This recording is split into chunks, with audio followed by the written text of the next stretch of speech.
Congress party మీద, కాంగ్రెస్ ప్రభుత్వం మీద అవాకులు చవాకులు పేరుతున్న మిస్టర్ కేటీఆర్, కాంగ్రెస్ పార్టీ లేకుంటే మీకు మీ కుటుంబానికి పుట్టగతులు లేవు.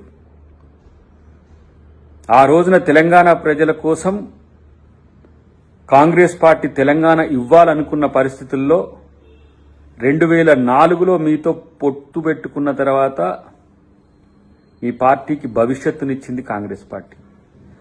2014లో బిల్ పాస్ అయిన తర్వాత మీరు కాంగ్రెస్తో మర్జ్ అవుతామని చెప్పి దొంగ ప్రకటనలు చేసి మీరు స్వార్థపరంగా మీరు నిలబడ్డా మీకు గెలిచిన ప్రజలు ప్రభుత్వాన్ని ఏర్పాటు చేసింది ప్రజల డబ్బును దోచుకోమ్మనో ప్రజల ధనాన్ని దుర్వినియోగం చేయాలని కాదు.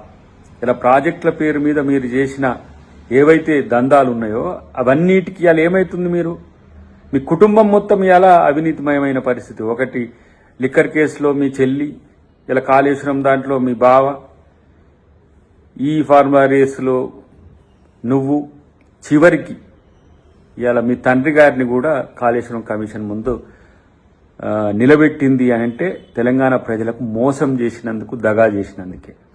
కాబట్టి కాంగ్రెస్ పార్టీ మీద ఇష్టం వచ్చినట్టు మాట్లాడాలనుకుంటే ప్రజలేమీ ఆలోచన లేకుండా లేరు. మిమ్మల్ని ఓడగొట్టి ఈరోజు ఇంట్లో బండబెట్టింది కూడా అదే, గుర్తుపెట్టుకోండి. కాంగ్రెస్ కట్టిన ప్రాజెక్టుల మీద కామెంట్స్ చేస్తారు, కాంగ్రెస్ పార్టీ ప్రభుత్వం మీద కామెంట్ చేస్తారు, కాంగ్రెస్ పార్టీ నాయకుల మీద కామెంట్ చేస్తారు.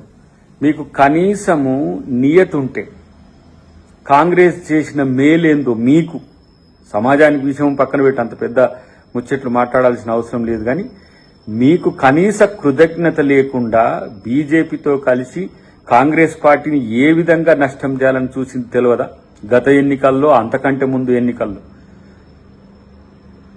మీ నాన్న కాంగ్రెస్ పార్టీతో కలిసి మంత్రిగా ఉన్న రోజు కూడా పీఎఫ్ స్కామ్కి సంబంధించి కూడా బీజేపీ ఆ కేసును కొట్టేసి మిమ్మల్ని ఇలా కాపాడుతున్నది బీజేపీ అనుకుంటున్నారు, కానీ ప్రజల నుంచి మిమ్మల్ని ఎవరు కాపాడలేరు. ప్రజలు ఇంకా మిమ్మల్ని నమ్ముతారని నేనేమంటున్నంటే, దోచుకోవడం మీ వంతే, తర్వాత దబాయింపు మీ వంతేనా? దోచుకున్న వాళ్లకు దబాయించే హక్కు లేదు. మీరు దోచుకోలేదని గనక నిరూపించగలిగితే అప్పుడు ప్రజలు మిమ్మల్ని నమ్ముతారు.